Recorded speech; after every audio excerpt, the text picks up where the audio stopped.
محبوب خدا ہے. حضرت عابد رضی اللہ تعالیٰ عنہ اس کے راوی ہیں اور اس حدیث کو امام ترمذی نے صحیح ستہ کی کتاب جامع ترمذی میں نقل کیا ہے. حضرت جابر فرماتے ہیں قال دعا رسول اللہ صلی اللہ علیہ وسلم علیا یوم الطائف کہ غزوہ طائف والے دن میرے آقا نے علی کو بلایا. کس کو بلایا؟ سب بولیے. علی کا ذکر بھی عبادت ہے, علی کی نیند بھی عبادت ہے. لوگوں علی کا نام جتنی بار لوگے اتنی عبادت ہوتی رہے گی. جب تک علی کا نام جاری رہے گا عبادت ہوتی رہے گی. تو کس کو بلایا میرے آقا نے؟ علی کو بلایا. کب؟ غزوہ طائف والے دن. اور راوی کہتے ہیں حضرت جابر فَانْتَجَاهُ علی کو بلا کے اپنے بھائی اور اپنے چچا کے بیٹے علی کے ساتھ سرپوشی فرمائی. راز کی بات کی. کیا کیا؟ راز کی بات کی. تا جانے کا اعلان نے علی کے ساتھ, مگر وہ راز کی بات سرپوشی لمبی تھی. کیا تھا؟ دراز تھی, لمبی تھی. تو فقال الناس لقد طال نجواهما ابن عمه. تو لوگوں کو تعجب ہوا کہ تاجدار کائنات نے اپنے چچا کے بیٹے کے ساتھ اتنی لمبی سرگوشی فرمائی.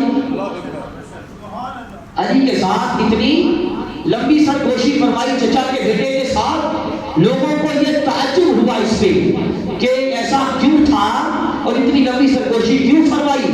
تو سنیے تاجدار کائنات کا فرمان اور میرے آقا کا جواب ان لوگوں کے لیے, اس بات پہ تعجب کرنے والوں کے لیے کہ علی کے ساتھ اتنی لمبی سرگوشی کیوں تھی. فقال رسول اللہ صلی اللہ علیہ وسلم ما انتجیتہ ولکن اللہ انتجاہ. فرمایا لوگوں علی کے ساتھ سرگوشی میں تعجب کرنے والوں اور اس راز کی بات پہ تعجب کرنے والوں یہ سن لو, علی کے ساتھ میں نے سرگوشی نہیں کی, علی کے ساتھ اللہ نے سرگوشی کی. نعرہ تکبیر, اللہ اکبر, نعرہ رسالہ, نعرہ تحقیق, نعرہ حیدری, سبحان اللہ. علی کے ساتھ میں نے سرگوشی نہیں کی, راز کی بات نہیں کی, خود اللہ نے کی ہے. اس فرمان علی شان کے دو مطلب ہے. ایک مطلب یہ کہ لوگوں میں یہ میں نے اپنی مرضی سے نہیں کیا, یہ خدا کا حکم تھا. کیا تھا؟ یہ خدا کا حکم تھا کہ حبیب یہ راز کی بات علی کو بتا دو. یہ اللہ کا حکم تھا تو اللہ کے حکم سے میں نے ایسا کیا. اور دوسرا مطلب یہ ہے کیونکہ میرا ہر فعل میرا ہر کام در حقیقت اللہ کا کام ہے. میرا ہر کام در حقیقت اللہ کا کام ہے, تو اس لیے یہ سرگوشی بھی اللہ کی تھی. کیونکہ وہ خود فرماتا ہے میرا ہر کام اللہ کا کام ہے.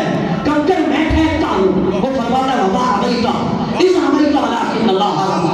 صحابہ سے بیعت میں کرتا ہوں, وہ فرماتا ہے ان الذین یبایعونک یبایعون اللہ. حبیب کے کنکر بھی میں نے پھینکے اور یہ بیعت بھی میں نے رہا. یہ لوگ آپ سے بیعت نہیں کر رہے, یہ اللہ سے کر رہے ہیں. پھر بات میں کرتا ہوں, وہ فرماتا ہے وما ینطق عن الہویٰ ان هو الا وحی یوحیٰ. میرے حبیب یہ آپ نہیں بولتے, یہ خدا بولتا ہے. نعرہ تکبیر, نعرہ رسالہ, نعرہ رسالہ, نعرہ رسالہ, سبحان اللہ. تو چونکہ میرا پھینکنا بھی اللہ کا, میرا کلام کرنا بھی اللہ کا کلام, میں بیعت لیتا ہوں وہ بھی اللہ بیعت لیتا ہے. میرا بیعت لینا اللہ کا ہے, یعنی میرا ہر فعل حقیقت میں خدا کا فعل ہے. تو اس لیے میری یہ سرگوشی بھی اللہ ہی کی سرگوشی ہے. تو مطلب کیا؟ خدا خود علی کے ساتھ سرگوشی کرتا ہے. تو پھر علی کے ساتھ کتنی محبت ہوتی خدا کو, خود سرگوشی کرتا ہے علی کے ساتھ. تو محبت کا کوئی اندازہ کیا جا سکتا ہے؟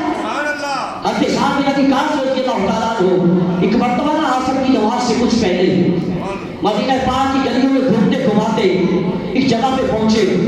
دیکھا کہ ایک شخص اونٹنی پہ سوار ہے, کچھ لوگ ارد گرد جمع ہیں,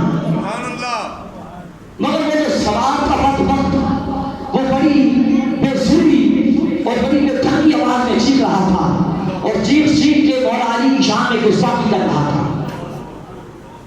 حضرت سعد بن ابی وقاص رضی اللہ تعالیٰ عنہ نے اپنے کسی سے پوچھا کہ یہ کیا ماجرا ہے کہ لوگ یہاں جمع ہیں؟ تو اس بتانے والے نے یہ بتایا کہ یہ جو بندہ سوار ہے، یہ اونٹنی پہ سوار ہے، یہ مولا علی کی شان میں تنقید کر رہا ہے۔ بس سننا تھا حضرت اسحاق نبی پاس کا، تیش میں آ گئے، آپے سے پہلے ہو گئے، اس سے ملا کے لوگوں کو دھکیلتے ہوئے آگے گئے۔ اس کے پاس جا کے کہا کہ اے سوار، تو علی کی شان میں تنقید کیوں کر رہا ہے؟ کیا علی پہلے مسلمان نہیں ہے؟ یہ کون کہہ رہا ہے؟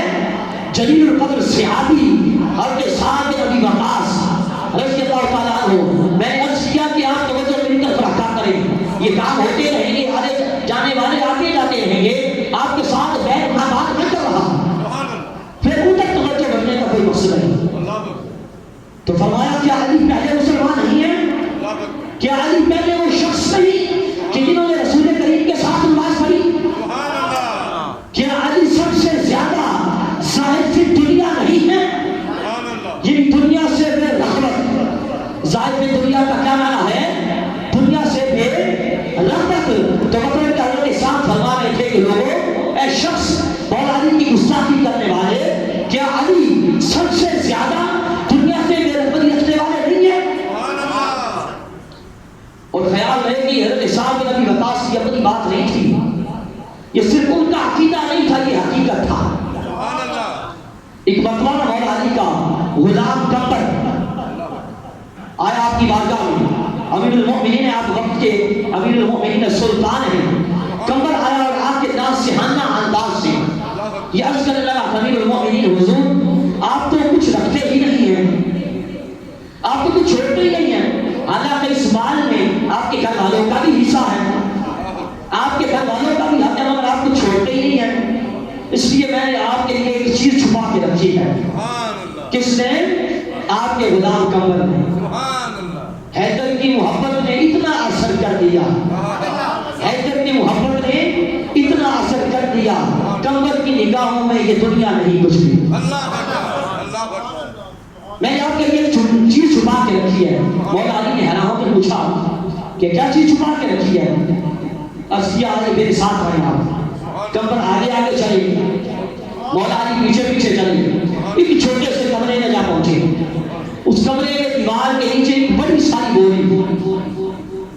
بوری رکھی ہوئی تھی جو کسی چیز سے بھری ہوئی تھی، اور اس کو اوپر پردے سے چھپایا ہوا تھا۔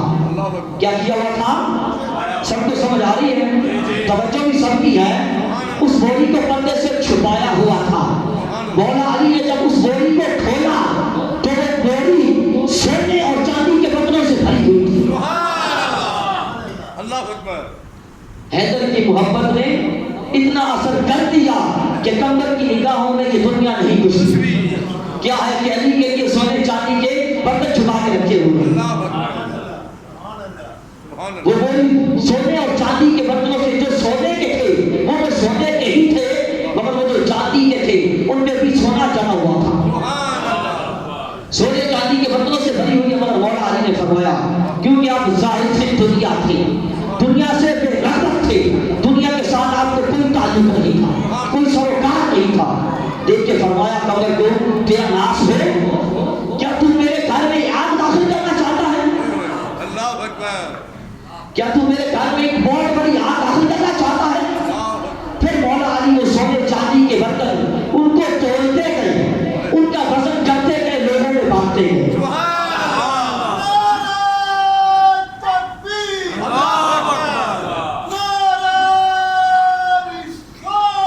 یا رسول اللہ، توڑتے گئے، وزن کرتے گئے، لوگوں میں تقسیم کرتے گئے، برتن تقسیم بھی کر رہے تھے مولا علی، اور ساتھ یہ بھی فرما رہے تھے کہ اے دنیا یہ کسی اور کو جا کے دھوکا دے۔ ظاہر سے دنیا تھے، اب ساتھ نے کہا کیا مولا علی سب سے زیادہ ظاہر سے دنیا نہیں تھے؟ تو سونے چاندی کے برتن جو تھے وہ مولا علی کے سامنے کچھ نہ تھے، وہ مولا علی کے سامنے کچھ نہ تھے، پھر بوری بھری ہوئی تھی، بانٹتے جا رہے اور ساتھ فرماتے جا رہے کہ اے دنیا یہ کسی اور کو جا کے دھوکا دے، علی میرے دھوکے میں نہیں آئے گا، علی تجھ سے دھوکا نہیں کھائے گا، یہ کسی اور کو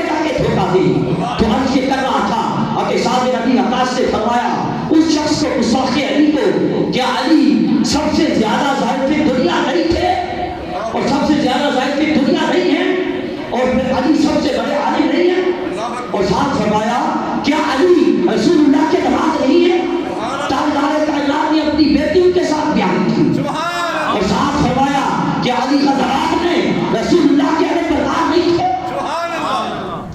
حضرت سعد بن ابی وقاص نے اس کو گستاخ علی کو یہ فرمایا، یہ فرمانے کے بعد اپنا چہرہ قبلے کو کر دیا۔ کس نے؟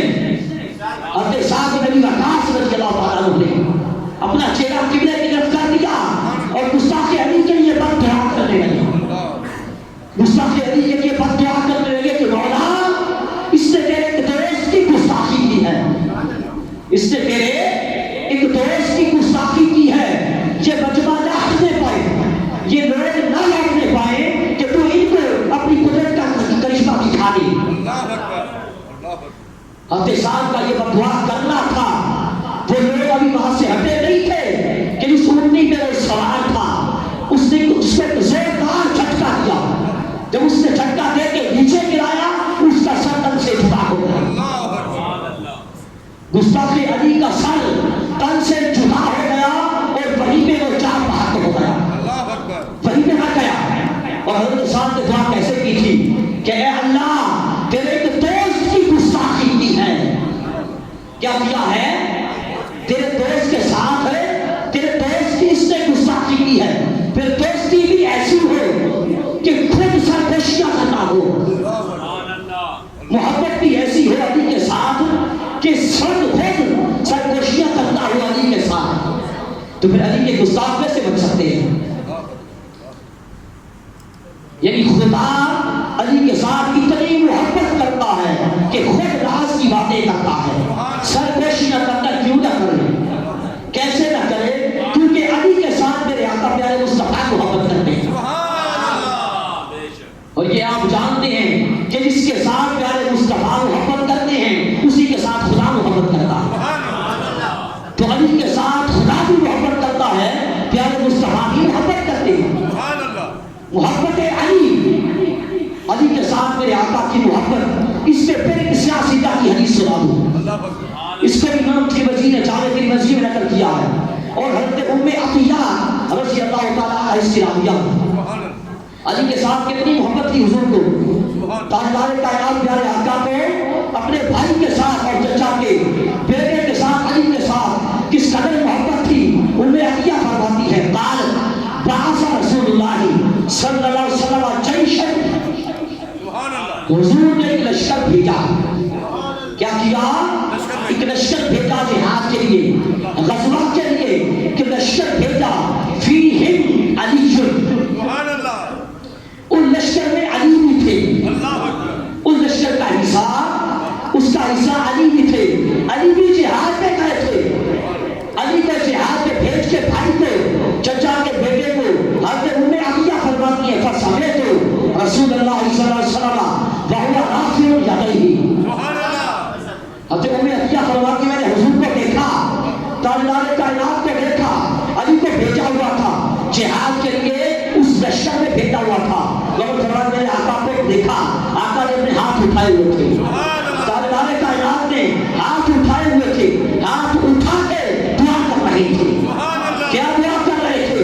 یقول اللہم، حضور فرما رہے تھے اے اللہ لا تمتنی حتی ترینی علیًا، حضور فرما رہے تھے کہ مولا مجھے اپنے پاس نہ بلانا جب تک میں علی کو نہ دیکھ لوں، یعنی اس دنیا سے ظاہری طور پر میں نہ جاؤں جب تک علی کی ملاقات نہ ہو جائے، جب تک میں علی کو نہ دیکھ لوں، تو کتنی محبت ہے حضور کو۔ تو اس سے پتہ چلتا ہے کہ علی کی غیر موجودگی، علی کی جدائی کے ذات مصطفیٰ پہ شان گزرتی ہے، اس لیے تو حضور دعائے فرمانے کے اللہ جب تک علی کو نہ دیکھ لوں اپنے پاس نہ بلا لوں۔ حضرت مولانا علی شیر خدا کرم اللہ وجہہ الکریم آپ ہی راوی حدیث بات کی، آپ فرماتے ہیں کنت شاکیا، یہ بھی حدیث ہے محبت علی پہ، مولا علی کے ساتھ حضور کی محبت پہ یہ بھی دلیل۔ حضرت مولا علی فرماتے ہیں کنت شاکیا، ایک مرتبہ میں بیمار تھا، کیا؟ میں بیمار ہو گیا، فمر نبی رسول اللہ صلی اللہ علیہ وسلم، میں بیمار تھا اور میں دعا کر رہا تھا کہ میرے پاس سے آقا کا گزر ہوا، تاجدار کائنات کا میرے پاس سے حضور تاجدار کائنات میرے پاس سے گزرے اور مولا علی دعا کر رہے تھے. فرماتے میں دعا کر رہا تھا کیا وَأَنَا أَقُولُ میں یہ کہہ رہا تھا اللہم إِن كَانَ أَجَلِي قَدْ حَضَرَ فَرِحْنِي، میں دعا کر رہا تھا مولا اگر میرا وقت وصال آ گیا ہے تو مجھے راحت عطا کر دے. مطلب کیا کہ وقت وصال آ گیا ہے تو اپنے پاس بلا لے، اگر وقت وصال آ گیا تو مجھے راحت عطا کر. وَإِن كَانَ مُتَأَخِّرًا فَارْفَقْنِي، اور مولا اگر ابھی نہیں آیا وقت وصال، ابھی اگر دیر ہے تو پھر مجھے صحت عطا کر، پھر مجھے صحت عطا کر. وَإِن كَانَ بَلَاءً فَصَبِّرْنِي، اور اگر یہ امتحان ہے تو مجھے صبر عطا کر، اگر امتحان ہے تو مجھے صبر عطا کر. یہ دعا کی مولا علی نے، تاجدار کائنات نے بھی سنی میرے آقا نے. علی کی یہ دعا جب حضور نے سنی تو فرمایا فقال رسول اللہ صلی اللہ علیہ وسلم کیف قلت، اے علی آپ کیا کہہ رہے تھے، آپ کیا کہہ رہے تھے. فَأَعَطَ عَلَيْهِ، تو علی نے پھر وہی دعا کی، پھر وہی دعا دہرائی.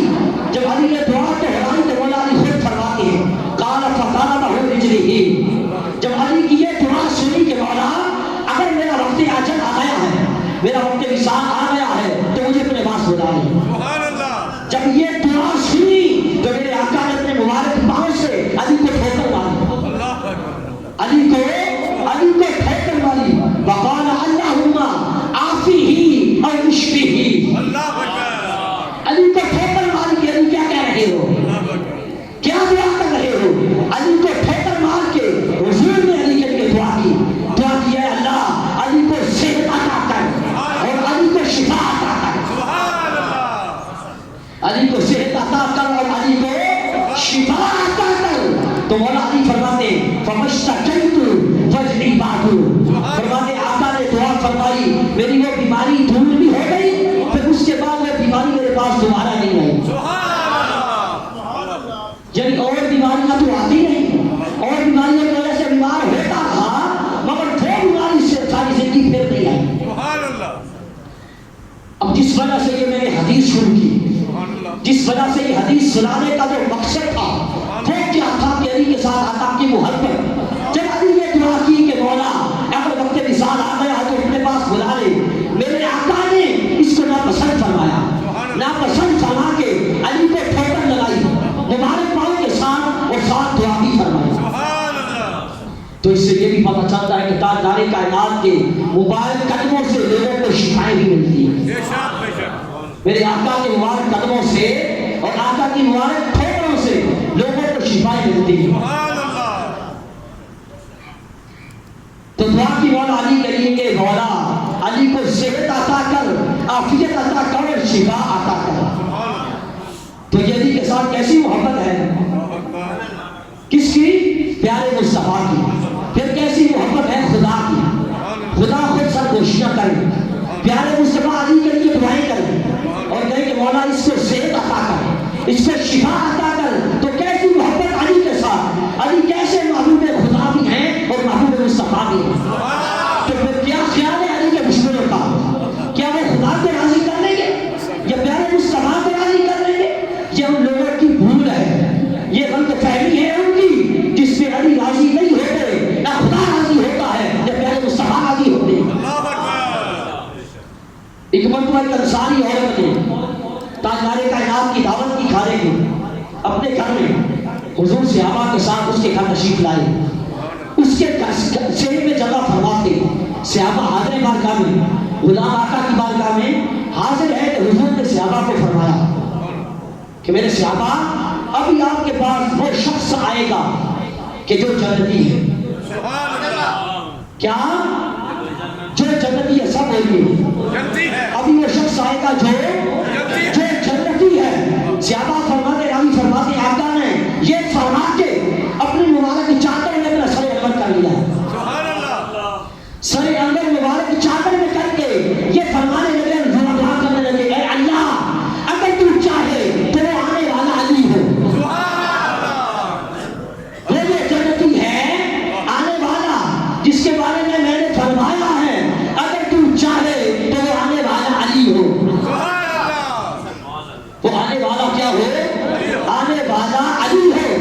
صحابہ فرماتے آقا نے یہ دعا کی تو علی آ گئے، علی آ گئے۔ اور ایک دوسرے مقام میں یہ دوسرا واقعہ ہے، ایک مرتبہ آقا اسی طرح صحابہ نے جلوہ فرمائے اور پھر آپ نے صحابہ کو فرمایا کہ اے صحابہ ابھی آپ کے پاس ایک جنتی شخص آئے گا، یہ اور واقعہ ہے، ابھی ڈیفرنٹ آپ کو بتا دے گا کہ اس میں آقا نے اپنی مبارک چادر میں سر اکبر چھپا دیا تھا، مگر اس میں واقعہ اور ہے۔ صحابہ نے فرمایا کہ ابھی ایک جنتی شخص آپ کے پاس آئے گا، جب آقا نے فرمایا تو اس کے بعد ابو بکر آ گئے۔ کون آ گئے؟ سب دیکھیے حضور کے یاد غار کا نام سن کے کون راضی ہوا؟ کس کا چہرہ کھل گیا؟ کس کا دل کھل گیا؟ حضور کے یاد غار کا نام سن کے اور یاد مزار کا نام سن کے یہ یاد رکھنا کہ ابو بکر بھی وہ ہیں جس سے بدل میرے آقا نے عطا کی ہے۔ نعرہ تکبیر، نعرہ رسالت، نعرہ تحقیق، نعرہ حیدری۔ آقا نے یہ فرمایا کہ ابھی جنتی شخص آئے گا، جب آقا نے فرمایا تو ابو بکر آ گئے۔ صحابہ نے ان کو خوشخبری دی کہ حضور نے آپ کے بارے میں یہ فرمایا کہ آپ جنتی ہیں، آپ کیا ہیں؟ جنتی ہیں۔ پھر آپ نے فرمایا ابھی ایک اور جنتی شخص آئے گا، ابھی ایک اور سب ابھی ایک اور جنتی شخص آئے گا۔ تو کہتے ہیں اس کے بعد میرے آقا نے یہ فرما کے ہاتھ اٹھا دیے۔ وہ جو پہلا واقعہ تھا اس میں سر اندر چادر میں چھپایا تھا، مبارک چادر میں ڈالا تھا، مگر یہاں حضور نے مبارک ہاتھ اٹھائے، مبارک ہاتھ اٹھا کے یہ دعا فرمائی، اے اللہ وہ آنے والا علی ہو، اے اللہ وہ آنے والا علی ہو۔ حضور بار بار یہ فرماتے جا رہے ہیں، اے اللہ وہ آنے والا علی ہو۔ آقا نے فرمایا تو علی پھر آ گئے، علی پھر آ گئے۔ تو یہ کیا ہے؟ علی کے ساتھ تاجدار کائنات کی محبت اور پھر علی کے جنتی ہونے کی گارنٹیاں بھی مصطفیٰ نے اس دنیا میں دے دی۔ اس لیے دشمن علی دوزخ میں جائے گا اور علی کیا ہیں؟ علی جنت میں جائیں گے اور اعلیٰ مقام پہ جائیں گے۔ مولا علی شیر خدا کرم اللہ وجہہ الکریم آپ خود فرماتے ہیں، آپ فرماتے ہیں کہ مجھے رسول اللہ کے ساتھ وہ قرب منزلت حاصل تھی، حضور کے ساتھ قرب اور حضور کی محبت علی کے ساتھ، پھر علی کی محبت پیارے مصطفیٰ کے ساتھ۔ مولا علی فرماتے ہیں، پھر یہ بھی سیاہ سیدھا کی حدیث ہے، اس کو امام نسائی نے نقل کیا ہے، سنن نسائی۔ مولا علی فرماتے ہیں کہ مجھے رسول اللہ کے ساتھ وہ قرب منزلت حاصل تھی جو مخلوق میں سے کسی اور کو نہیں تھی، جو مخلوق میں سے کسی اور کو نہیں تھی، اور یہ حقیقت ہے۔ بعض قرب علی کو وہ حاصل تھا جو کسی اور کو نہیں تھا۔ کیوں؟ کہ علی میرے آقا کے چچا کے بیٹے بھی تھے، علی حضور کے چچا کے بیٹے بھی تھے۔ پھر تاجدار کائنات حضور نے علی کے گھر میں اور علی نے آقا کی آغوش طاقت میں پرورش پائی۔ پھر علی حضور کی بیٹی کے خاوند بھی تھے، سیدہ فاطمہ کے شوہر بھی تھے۔ تو یہ وہ خصوصیات ہیں جو علی کے سوا کسی اور کو حاصل نہیں ہے۔ نعرہ تکبیر، نعرہ رسالت، نعرہ حیدری، نعرہ حیدری، نعرہ حیدری، نعرہ تحقیق۔ فرماتے ہیں جو قرب منزلت مجھے حاصل تھا وہ کسی اور کو حاصل نہیں تھا۔ آگے فرماتے ہیں کیا کرتا میں؟ کہتے ہیں کہ آتی ہی بِعَلَى سَحْرٍ، میں صبح سویرے نماز فجر سے بھی پہلے حضور کی بارگاہ میں حاضر ہو جاتا، آقا کے دولت خانہ میں حاضر ہوتا اور آ کے عرض کرتا فَأَقُولُ السَّلَامُ عَلَيْكَ يَا نَبِيَّ اللَّهِ، آ کے سلام عرض کرتا ہے اللہ کے نبی آپ پر سلام ہو۔ یہ سلام جو تھا یہ سلام اجازت تھا، یعنی اجازت لینے کے لیے سلام کرتا، ویسے اجازت اللہ کی علی کو آنے جانے کی، یہ سلام اجازت ہوتا تھا۔ اور سکتے میں آ کے سلامت کرتا فَإِن تَنَخْنَهَا، اگر حضور کھٹار دیتے، جس کو ہم اپنے الفاظ میں کھنگورا کہتے ہیں، کیا کہتے ہیں؟ کھنگورا مارنا۔ تو مولا علی فرماتے ہیں اگر حضور کھٹار دیتے تو پھر کیا میں واپس چلا جاتا؟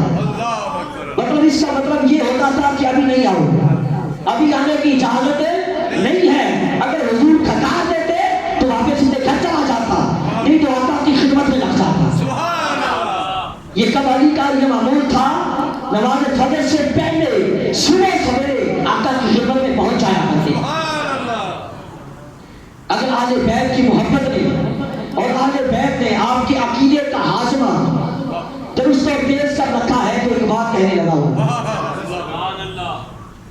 مگر اس بات کو بچانے کے لیے ہاضمے کا تیز ہونا ضروری ہے، ہاضمے کا درست ہونا ضروری ہے. جس کا ہاضمہ خراب ہے اس سے یہ برداشت نہیں ہوگی، اس کو ہضم نہیں کر سکے گا. مگر جس کا اہل بیت کی محبت سے ہاضمہ درست ہے وہ اس کو ہضم کر جائے گا. بات کرنے لگا ہوں، پہلا کلمہ طیبہ، اس کا پہلا جو وہ سب کو آتا ہے لا الہ الا اللہ. کیا ہے لا الہ الا اللہ، اللہ کے سوا لا الہ کوئی معبود نہیں. یہ لا جو ہے یہ نفی ہے. کیا ہے یہ نفی ہے. لا الہ کوئی نہیں. کوئی جتنا مرضی حسین ہو، کوئی جتنا مرضی مالدار ہو، مگر عبادت کے لائق کوئی نہیں. الا اللہ، یہ الا جو ہے یہ اس بات ہے. کیا ہے؟ لا نفی ہے اور الا کیا ہے؟ اس بات ہے. لا الہ کوئی نہیں الا اللہ مگر اللہ. اللہ کے سوا کوئی نہیں. لا نفی اور الا کیا ہے؟ اس بات. ایک اور مقام میں یہ فرمایا گا لا فتح الا علی. لا فتح الا علی. یہ لا جو ہے یہ بھی نفی کا ہے اور الا کیا ہے؟ اس بات کا ہے. ادھر لا الہ، ادھر لا فتح، ادھر الا اللہ، ادھر الا علی. لا فتح الا علی مطلب کیا؟ کوئی جتنا مرضی سونا ہو.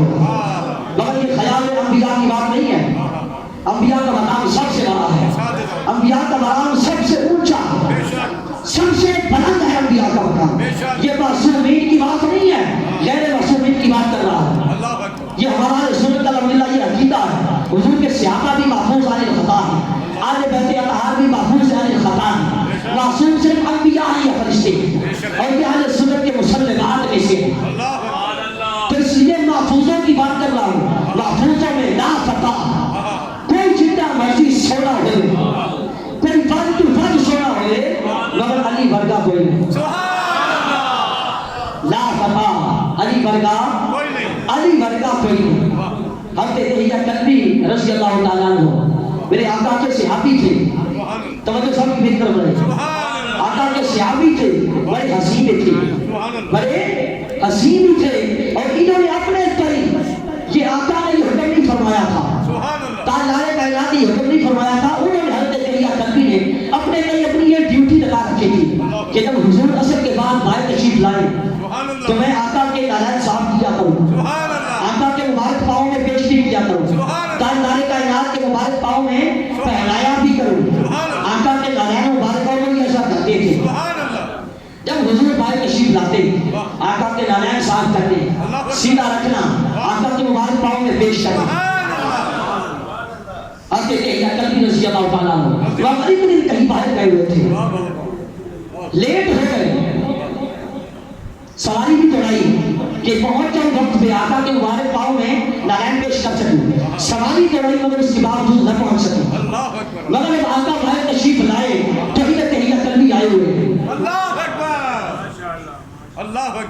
ادھر دہیہ کلبی، مگر وہ دہیہ کلبی نہیں ہے، وہ تو پہنچے ہی نہیں ہے. مگر ادھر دہیہ کلبی آئے ہوئے.